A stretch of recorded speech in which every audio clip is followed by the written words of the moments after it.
Olá, tudo bem? A partir de agora começa mais um Universiência, um programa feito por TVs e instituições públicas de ensino superior nordestinas. Aqui a gente mostra a importância das produções científicas do Nordeste e como elas têm transformado a vida das pessoas. Vamos ver agora quais pesquisas iremos conhecer no programa de hoje. Pesquisadores da Universidade Estadual do Sudoeste da Bahia, campus de Vitória da Conquista, estudam a teoria da produção da fala em pessoas com síndrome de Down. Cientistas da Universidade Federal Rural do Semiárido, a UFESA, desenvolvem uma nova cultivar de maracujá por meio de porta-enxerto. E ainda, vamos relembrar uma pesquisa da Universidade Estadual da Paraíba que estuda cavalos marinhos com o objetivo de compreender a realidade da espécie e desenvolver ações de preservação. Tudo isso e muito mais você confere agora no Universiência.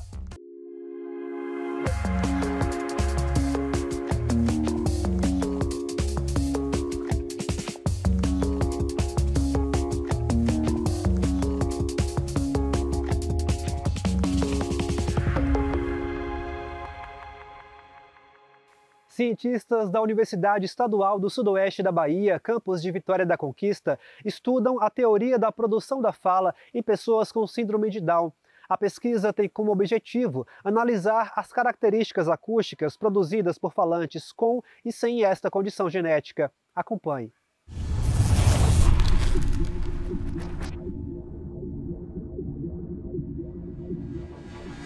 A minha pesquisa, ela é uma pesquisa sociofonética que tem aí a finalidade de avaliar as características dialetais em sujeitos com síndrome de Down. Trata-se de um estudo comparativo, onde a comparação se dá com duas cidades, Vitória da Conquista e Porto Seguro, onde comparamos sujeito com síndrome de Down com os falantes sem síndrome de Down para a gente tentar identificar se há marcas dialetais próprias dessas comunidades linguísticas na fala de pessoas com síndrome de Down. As pessoas com síndrome de Down de Vitória da Conquista e de Porto Seguro falam um dialeto que é específico de Vitória da Conquista e de Porto Seguro. Essa é a nossa hipótese. Então, isso significa que as marcas dialetais que um falante típico carrega na sua produção, as pessoas com síndrome de Down também vão carregar na produção deles. Como eu já trabalho, na rede pública com estudantes que também apresentam aí síndrome de Down, o interesse era então de avaliar, será que pessoas com síndrome de Down também, apesar de suas dificuldades articulatórias, apresentam as variações que permitem identificar esse falante como baiano, de Vitória da Conquista, de Porto Seguro, e quais são essas marcas que eles se carregam, que permitem essa identificação. O dado mais interessante, assim, a princípio, imagina-se que o falante com síndrome de Down, ele não vai apresentar essas marcas dialetais, né? Porque temos o pensamento, muitas vezes, voltado para a condição do sujeito e não para suas potencialidades. E ao coletar os dados e feita a análise, identificamos que aquilo que é previsto para as comunidades linguísticas avaliadas, pesquisadas, eles realizam. Como a gente tem aqui acumulado um conhecimento baseado em evidência, a gente já não permite mais que certas concepções de antes possam de alguma forma orientar o nosso olhar para essa população. Todos os dias, no convívio com a pessoa com síndrome de Down, o que a gente percebe é muito mais semelhança do que diferença em todos os aspectos do desenvolvimento dele. A grande contribuição da pesquisa é justamente desmistificar essa visão que se tem de que a pessoa com síndrome de Down, ela não traz aí potencialidades, sejam elas linguísticas ou para a escrita, enfim, a pesquisa mostra isso. A pesquisa de Lucrécia tem duas importâncias, grandes importâncias. Primeiro, para a questão científica, né? A pesquisa dela é uma pesquisa em sociofonética, então a gente traz aí mais uma contribuição para os estudos fonéticos no Brasil e fora do Brasil, mas, sobretudo, a pesquisa de Lucrécia é importante porque endossa essa nossa hipótese de que a pessoa com síndrome de Down está muito mais dentro daquilo que é o padrão, daquilo que é o esperado, do que fora dele. E isso é excelente porque isso impacta na questão da inclusão, isso impacta na questão educacional, porque, infelizmente, o acesso, né, aos saberes da escola, infelizmente, ainda é muito difícil por essa população. Então, a gente tem mais um dado que mostra, olha, professor, você pode trabalhar com a pessoa com síndrome de Down, porque a alteração de fala dela não é tão grande a ponto de você não entender o que ela vai falar. A dificuldade que ela tem de escrever não é tão grande a ponto de você pensar que ela não vai aprender a escrever, e assim em todos os aspectos. O que tem se discutido na universidade é a possibilidade de a gente também coletar posteriormente dados de falantes de outras regiões, porque o estudo em duas cidades geograficamente assim, próximas, Porto Seguro e Vitória da Conquista, foi um passo importante, mas a ideia é de se comparar inclusive com outros estados onde as diferenças linguísticas são mais evidentes. E aí, isso aí ficaria para um estudo mais posterior, um pós-doc, enfim, ou trazer outros pesquisadores para poder dar conta daquilo que a pesquisa não pôde. Como eu acabei de mencionar, a pesquisa trata-se de um estudo comparativo entre dois dialetos, mas de cidades próximas.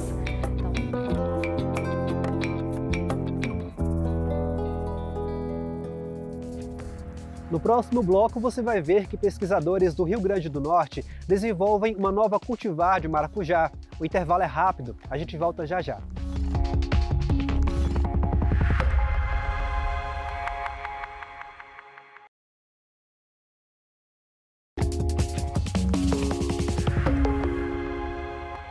Após 20 anos de pesquisa, cientistas da Universidade Federal Rural do Semiárido, em Mossoró, no Rio Grande do Norte, desenvolveram uma nova cultivar de maracujá por meio de porta-enxerto. Acompanhe.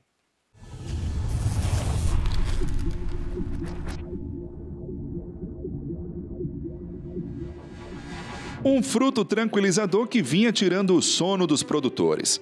Quem planta maracujá sabe dos desafios da produção, principalmente com o manejo de doenças. No Brasil, o principal vilão da cultura é a fusariose. É uma doença causada por um fungo que habita o solo, e com esse trabalho nós conseguimos obter de uma planta selvagem de maracujazeiro, através de seleções, né, e programa de melhoramento genético, selecionar um material resistente à fusariose. Há 20 anos pesquisando a cultura do maracujá, o professor Eudes Cardoso da UFESA estava inquieto com a doença e resolveu investigar como novas variantes da planta poderiam combater a fusariose. A solução para o problema estava em fazer porta-enxerto. Porta-enxerto é uma planta resistente a fatores bióticos e abióticos, como pragas e doenças que existem no solo, e fatores abióticos como salinidade, estresse hídrico, que suportam uma planta que é susceptível a todos esses fatores. Então, tudo de bom que existe no porta-enxerto, esse material tem. O experimento do porta-enxerto deu certo e resultou numa nova cultivar, que foi registrada com o nome de UFESA BRS RM153. É um termo estranho, mas que tem toda uma explicação por trás. UFESA, que é a Universidade Federal Rural do Semiárido, BRS Embrapa, RM Resistente de Mossoró, e 153 aqui fazer uma homenagem a fatos históricos de nossa região, aos 153 homens que resistiram à entrada do bando de Lampião a Mossoró. Com a nova cultivar em mãos, o pesquisador precisava de empresas parceiras para ratificar o experimento e deixar o porta-enxerto com potencial de negócio. Foi aí que apareceu Vinícius Oliveira, sócio administrador de uma empresa capixaba que tem fazenda em Baraúna, no oeste do Rio Grande do Norte. A nossa ideia primária é exatamente atender o nosso Brasil, o nosso mercado nacional e aquilo que nós conseguirmos fazer fora, por que não? A produção de porta-enxerto deu tão certo que a empresa não só investiu na pesquisa, como trouxe estudantes e profissionais para trabalhar nos packings de produção. Lucas é engenheiro agrônomo formado pela UFESA e hoje faz parte do time da fazenda. No quinto período comecei como bolsista PC, trouxe algumas pesquisas, inclusive a produção aqui no nosso semiárido nordestino, na nossa região. É bastante importante esse vínculo FESA-empresa porque chegamos aí no mercado de trabalho mais firme, com mais conhecimento e com mais vivências. Quem também deve seguir pelo mesmo caminho do Lucas é João Vitor e Letícia. Os dois estudam agronomia na UFESA e estão inseridos na pesquisa do maracujá. É uma cultura apaixonante, né? Então a gente aí já tem muita prática, a gente já tem muita convivência, né? Então acredito que o professor Eudes é uma porta de entrada como foi para mim, né? Como para vários outros alunos também. Eu pretendo, com certeza, continuar aí no projeto, continuar nesse ramo da fruticultura e quem sabe do maracujá, né? Que é uma cultura que eu me identifiquei bastante desde que eu comecei a trabalhar com o professor Eudes. Para a administração da fazenda, as pesquisas com o maracujá devem continuar com produção de área específica só para essa necessidade. Nós investimos em pesquisa, em desenvolvimento de novos materiais, em tecnologias. Essa área aqui é uma área para pesquisas, né, onde nós temos esse trabalho em parceria com a UFESA, uma área para ser estudada, para ser analisada para essa região do semiárido. Enquanto as pesquisas acontecem nos viveiros e também na universidade, aqui nesta fazenda, na comunidade São Romão, em Mossoró, a gente já consegue observar os resultados desses experimentos. Olha só os maracujás. Aqui eles já estão prontos para a colheita e também para o consumo. E a primeira impressão que a gente tem quando a gente observa eles assim é que são frutos de qualidade. Não houve interferência, assim, não houve influência do porta-enxerto sobre a qualidade física nem química dos frutos. Os gostos, pH, acidez, todos se mantiveram normais dentro dos padrões estabelecidos pelo Ministério da Agricultura. Seu Francisco de Assis, mais conhecido como Neto, trocou a cultura do melão pelo maracujá e não se arrependeu. Com uma produção permanente de até 120 caixas de 18 quilos em apenas uma semana, ele fala das vantagens da lavoura a partir do porta-enxerto. E o maracujá é bom mesmo? É bom, é bom. Dá um suquinho de primeira? Primeira, você não quer saber como é bom. Seu Francisco de Assis planta maracujá numa área que sofre com escassez hídrica e com a salinidade da água irrigada. Fatores que não interferem na produção e nem na qualidade dos frutos. A única preocupação no momento é com a propagação da nova cultivar por parte de alguns produtores sem um registro junto aos órgãos de controle. Alguns produtores, de forma muito superficial, têm tentado propagar esse material. E isso pode gerar sérios problemas, sérios riscos, porque existem dentro dessa família uma gama de variedades com quase 100 materiais distintos, que isso eles não vão conseguir identificar através de um trabalho muito superficial, assim como foi desenvolvido através desse trabalho de mais de 20 anos dessa pesquisa a chegar exatamente nesse tipo de material. O caminho das pesquisas está aberto para novas e promissoras fases. É o maracujá mostrando o seu potencial e acalmando consumidores e produtores brasileiros. Décadas de trabalho árduo e pesquisas relevantes fizeram do setor de abelhas do Departamento de Zootecnia da Universidade Federal do Ceará uma referência na criação e manejo de abelhas nativas brasileiras. Saiba mais na reportagem a seguir.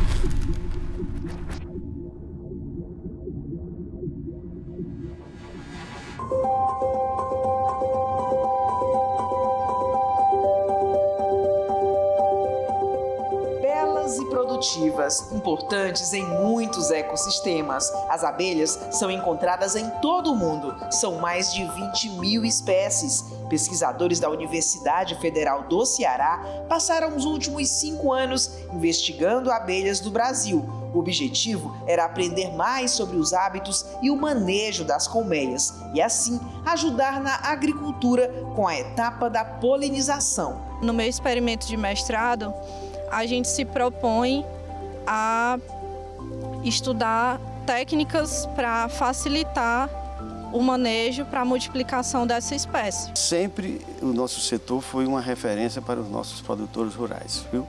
Seja com relação à abelha ápice, não é? A produção de mel, seja com relação também às abelhas solitárias, na utilização na agricultura, né? Para polinizar os cultivos agrícolas, né? 73% das espécies vegetais cultivadas no mundo dependem das abelhas para serem polinizadas. No entanto, ainda falta conhecimento para a criação de abelhas. Foi sobre esse desafio que se debruçou a pesquisa do setor de abelhas da Universidade Federal do Ceará nos últimos 5 anos. Esta pesquisadora estuda colmeias de abelha jandaíra, uma espécie pequenina do sertão cearense. Nas colmeias encontramos construções tão bem elaboradas que lembram edifícios. Em cada andar há uma colônia de novas abelhinhas. Elas são abelhas sociais e que por isso formam colônia e produzem aqueles produtos que a gente tanto conhece, a exemplo do mel. A minha pesquisa tem por foco em produzir, nós estamos trabalhando em novas técnicas para facilitar a produção de novas colônias dessa espécie. O que os pesquisadores aprenderam para melhorar o manejo com as abelhas já está sendo repassado para agricultores de todo o Ceará e do Brasil, através do contato direto com estudantes nos projetos de pesquisa e extensão e deste livro, editado ao final da pesquisa, Criação, Multiplicação e Manejo de Abelhas Nativas para a Polinização Agrícola no Brasil. A publicação é rica em imagens e em detalhes da pesquisa. Nessa pesquisa, o que a gente procurou foi identificar espécies de abelhas brasileiras, nativas aqui do país, que a gente pudesse usar na polinização na agricultura. Isso porque a nossa polinização hoje ela depende de uma abelha exótica, que foi trazida do Brasil, essa abelha é chamada de abelha africanizada ou italiana, e que, inclusive, não poliniza muitas das culturas que a gente tem. Por exemplo, ela não poliniza o maracujá, não poliniza a acerola. Então, nós queríamos identificar espécies de abelhas nativas do Brasil que fossem boas polinizadoras das culturas tradicionais, mas também dessas outras culturas. E aí trabalhamos um projeto que durou 5 anos, em parceria com a instituição do exterior, onde a gente conseguiu, então, identificar 11 espécies de abelha e desenvolver, o mais importante, desenvolver formas de criar essas abelhas. 90 tipos de abelhas coletadas no Ceará estão guardadas como joias nesta coleção do setor de abelhas do Departamento de Zootecnia da UFC. Em cada gaveta, dezenas de abelhas da mesma espécie, que também já foram digitalizadas. As abelhas africanas são as mais conhecidas. Apesar de não serem nativas do Brasil, estão por todo lado e também são estudadas aqui. Para chegar até elas, todo cuidado é pouco. Agora a gente vai entrar lá no apiário da Universidade Federal do Ceará e para isso eu preciso vestir os EPIs, né? O equipamento de proteção individual, que são essas roupas aqui, que eu vou vestir agora.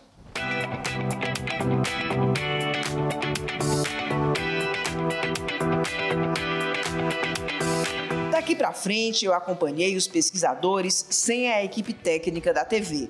Perto das colmeias, todo silêncio e respeito é pouco. Mesmo com os equipamentos de proteção, a sensação é de vulnerabilidade. A fumaça que vai na frente ajuda a controlar possíveis ataques, mas quando uma colmeia é aberta, as abelhas ficam agitadas.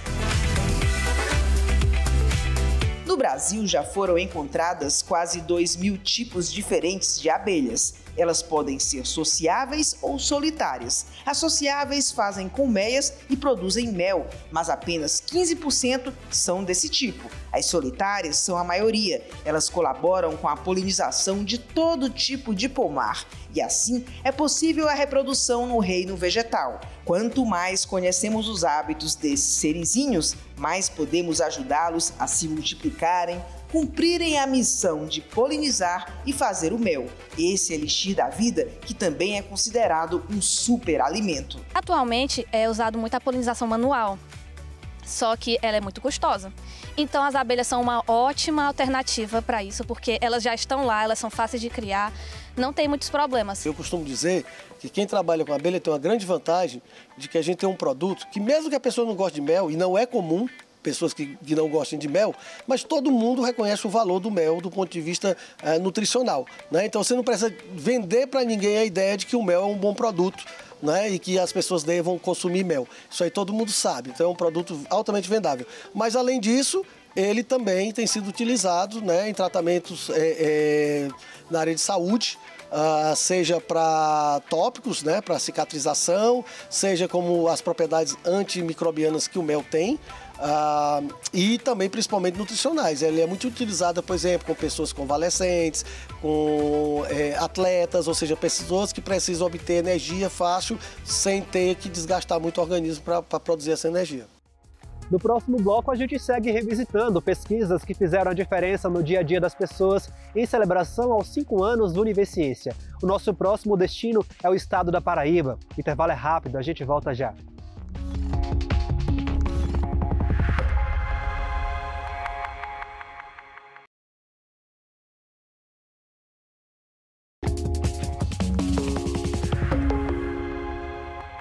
Um grupo de pesquisadores da Universidade Estadual da Paraíba, em João Pessoa, estuda uma espécie rara de peixe que está ameaçada de extinção no Brasil. São os cavalos marinhos. A pesquisa tem como objetivo compreender a realidade dessa espécie e desenvolver ações de preservação. Vamos conferir.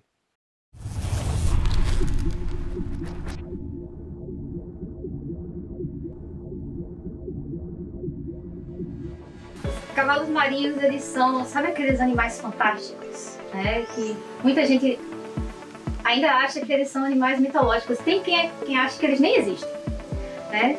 De tão especiais que eles são. Então os cavalos marinhos, eles são peixes, apesar de muita gente achar que não, mas eles são peixes, né? E eles são peixes com a morfologia muito, ou seja, com a forma do corpo muito diferente. Então os cavalos marinhos, eles têm esse comportamento e essa forma do corpo completamente diferentes. Então é por isso que eles chamam também tanta atenção.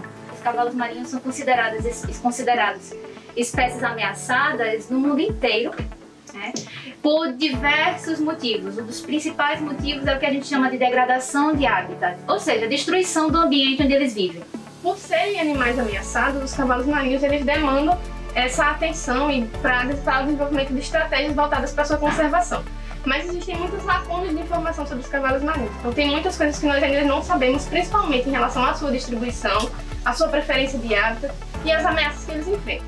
E esses dados eles são cruciais para a gente tomar a decisão, para decidir o que a gente precisa fazer para cuidar dos cavalos marinhos. Então o projeto ele vai fornecer esses dados que vão direcionar as ações para a conservação dos cavalos marinhos aqui no país. O trabalho ele vem sendo desenvolvido em 2 escalas, em uma escala local e em uma escala nacional. Em escala local, o projeto está sendo desenvolvido no estuário do Rio Formoso, que fica localizado no litoral sul de Pernambuco e inserido na área de proteção ambiental de Guadalupe. A gente está desenvolvendo o projeto em uma abordagem multidisciplinar, né? Além dos dados ecológicos, a gente também está coletando dados etnobiológicos, ou seja, dados do conhecimento tradicional da população que vive lá, que conhece de forma muito rica a biodiversidade de lá. Na escala nacional, a gente vai utilizar dados da ocorrência das 3 espécies de cavalos marinhos que tem aqui no Brasil e também uma abordagem de modelagem para a gente prever a distribuição dessas espécies, se elas estão adequadamente protegidas pela rede atual de unidades de conservação do país e aí, também com base nisso a gente vai definir quais são as áreas que são prioritárias para a conservação de cavalos marinhos no Brasil. Essa pesquisa ela é muito interessante porque nós já temos muitas informações em relação aos cavalos marinhos.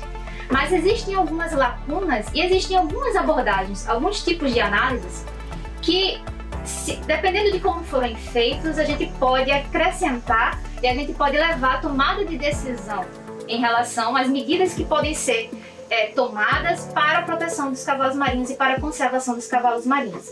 Então esse projeto, um dos principais pontos desse projeto é identificar as lacunas, preencher essas lacunas e utilizar essas informações de uma forma bem abrangente, né, para a gente identificar, por exemplo, uma região em que a gente tem uma ocorrência de cavalos marinhos, mas que ainda não tem nenhuma proteção, e a gente pode ajudar a identificar essas áreas e determinar quais são as áreas prioritárias para a gente proteger o cavalo marinho.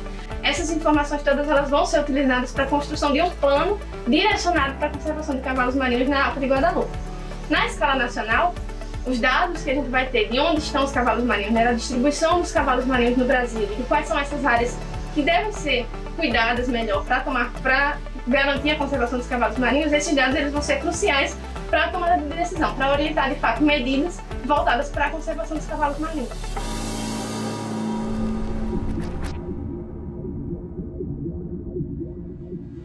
O projeto Cavalos Marinhos da APA de Guadalupe vem sendo realizado no litoral sul de Pernambuco desde 2020. Lá, nós mapeamos as áreas de maior densidade dos cavalos marinhos, verificamos que essas áreas correspondem às áreas de maior cobertura de manguezal, ou seja, há uma importância muito grande do manguezal para os cavalos marinhos.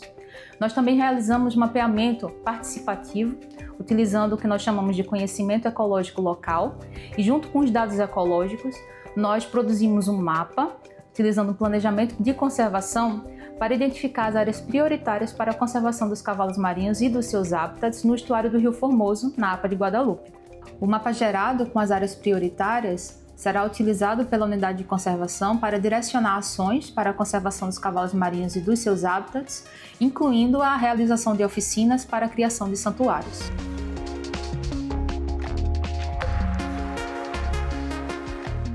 O Universiência de hoje fica por aqui. No próximo programa, traremos mais pesquisas inovadoras para a gente conhecer o que tem sido produzido nas instituições públicas de ensino superior nordestinas.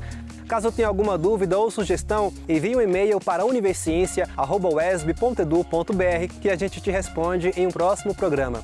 Muito obrigado pela sua companhia. Até mais!